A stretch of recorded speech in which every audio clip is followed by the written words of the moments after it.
வணக்கம். ஆனந்த் ஸ்ரீனிவாசனோட பணம் எனும் மந்திரம் புத்தகத்துல இருக்கிற முக்கியமான விஷயங்களை நம்ம இப்ப பார்க்க போறோம். இந்த ஒரு விளக்கத்துல உங்க நிதி சுதந்திரத்துக்கான வழியை நம்ம தெளிவா புரிஞ்சுக்க போறோம். முதல்ல இந்த ஒரு கேள்வியிலிருந்து ஆரம்பிக்கலாம். நீங்க வேலை செய்யறத நிறுத்தினதுக்கு அப்புறம் ஒரு 20 வருஷம் இல்ல அதுக்கு மேல எப்படி உங்க வாழ்க்கைக்கு பணம் வரும்? இத பத்தி யோசிச்சிருக்கீங்களா? இது உங்க நிதி வாழ்க்கையில நீங்க சந்திக்க போற மிக மிக முக்கியமான கேள்வி. நூலாசிரியர் சொல்ற மாதிரி இது ஏதோ தூரத்துல இருக்கிற பிரச்சனை இல்ல. ஒரு சராசரி மனுஷனுக்கு இதுதான் வாழ்க்கையில இருக்கிற மிகப்பெரிய நிதி சவால். இதை நாம எப்படி சமாளிக்கிறோங்கிறது தான் நம்மளோட எதிர்காலத்தையே தீர்மானிக்க போகுது. சரி, இந்த பெரிய 20 வருஷ சவால ஜெயிக்க மக்கள் பொதுவா என்ன வழிகளை தேர்ந்தெடுக்கறாங்க? ஆனா பாருங்க, நிறைய பேரு சரியான பாதையில போறதா நினைச்சுக்கிட்டு சில பொதுவான தவறுகள்ல மாட்டிக்கிறாங்க. அது என்னென்னு இப்ப பார்க்கலாம். நாம செய்யற முதல் தப்பு இதுதான். ஆயுள் காப்பீட்டு, அதாவது லைஃப் இன்சூரன்ஸ ஒரு முதலீடு மாதிரி பாக்குறது.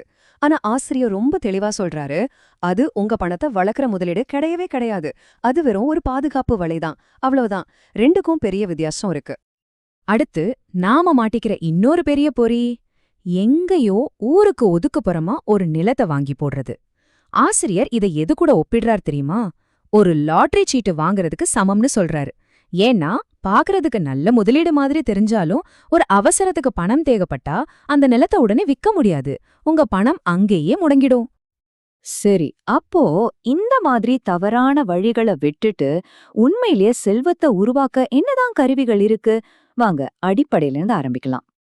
முதல் கருவி சொத்து அப்படின்னா என்னன்னு சரியா புரிஞ்சுக்கிறது. சொத்துனா அது உங்களுக்காக வேலை செஞ்சு உங்க பாக்கெட்ல பணத்தை போடணும். உதாரணத்துக்கு, ஒரு வாடகை வர்ற வீடு ஒரு சொத்து. ஆனா நீங்க ஓட்டுற காரு அது சொத்து இல்ல, அது ஒரு செலவு. ஏன்னா அது உங்க பாக்கெட்ல இருந்து பணத்தை எடுக்குது. ரெண்டாவது கருவி மூலதனம். இது உங்ககிட்ட சும்மா இருக்கிற பணம் கிடையாது, இது நீங்க வேலைக்கு அனுப்புற பணம்.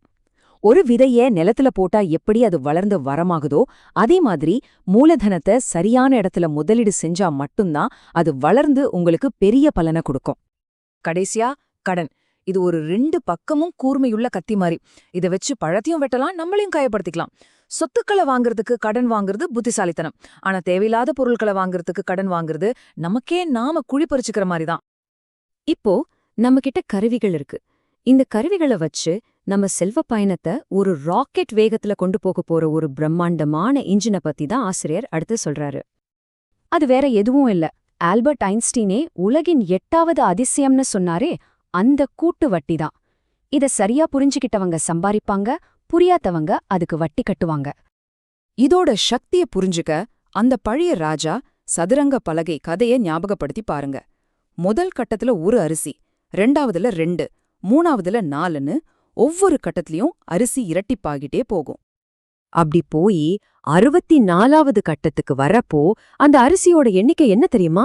இத நம்பர படிக்கிறதுக்கே கஷ்டமா இருக்கு பாருங்க.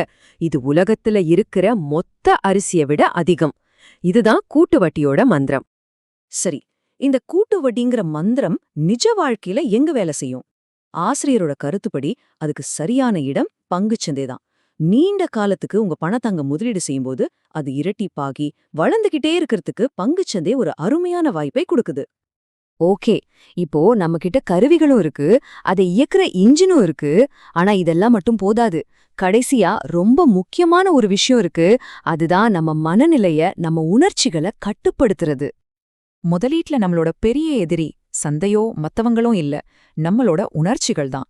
இதை ஜெயிக்க ஆசிரியரோட சிம்பிளான ஃபார்முலா சொல்றாரு. IGHF, அதாவது ignorance, greed, hope and fear. அறியாமை, பேராசை, நம்பிக்கை மற்றும் பயம். வாங்க இத ஒவ்வொன்னா பார்க்கலாம். முதல்ல அறியாமை. நண்பர் சொன்னாரு, டிவில சொன்னாங்கன்னு எதை பத்தியுமே தெரிஞ்சுக்காம பணத்தை போடுறது. அதுக்கு பேரு இன்வெஸ்ட்மெண்ட் இல்ல, சூதாட்டம். ரெண்டாவது பேராசை. ஒரு பங்கு ராக்கெட் வேகத்துல ஏறுதுன்னா அது ஏன் ஏறுது, என்ன ரிஸ்க் இருக்குன்னு யோசிக்காம நமக்கும் வேணும்னு போய் வாங்குறது. பேராசை வந்துட்டா பகுத்தறிவு ஜன்னல் வழியா வெளியே ஓடிடும். மூணாவது நம்பிக்கை. இது நல்ல விஷயமாதிரிதான் தெரியும், ஆனா நீங்க வாங்கின ஒரு பங்கு நஷ்டத்துல போகும்போது அது எப்படியாவது ஏறிடும்னு எந்த காரணமும் இல்லாம வெறும் நம்பிக்கையில காத்திருக்கிறது ரொம்ப ஆபத்தானது. அதுக்கு பேரு பிரார்த்தனை, முதலீடு திட்டம் கிடையாது. கடைசியா பயம். இதுதான் எல்லாத்தையும் விட ரொம்ப மோசமான எதிரி. சந்தை கொஞ்சம் இறங்குன உடனே எல்லாரும் விக்கறாங்கன்னு நாமளும் பதட்டத்துல போய் நஷ்டத்துக்கு வித்துடுறது. இப்படி செஞ்சு ஒரு தற்காலிக நஷ்டத்தை நிரந்தர நஷ்டமா நீங்களே மாத்திக்கிறீங்க. இதெல்லாம் நம்மள ஒரு முக்கியமான பாடத்துக்கு கூட்டிட்டு வருது. ஒரு சீன பழமொழி சொல்ற மாதிரி, ஒரு மரம் நடுறதுக்கு சிறந்த நேரம் 20 வருஷத்துக்கு முன்னாடி. ஆனா 2வது சிறந்த நேரம் அது இன்னைக்கு. உங்க நிதி எதிர்காலத்துக்கும் இது 100க்கு 100 பொருந்தும். இந்த விளக்கத்தின் மூலமா கருவிகளும் வழிகளும் இப்போ உங்க கையில இருக்கு. கேள்வி என்னன்னா, அத பயன்படுத்த நீங்க தயாரா? இன்னைக்கு நீங்க உங்க எதிர்காலத்திற்காக நடப்போற அந்த முதல் நிதி விதை என்ன? யோசிங்க.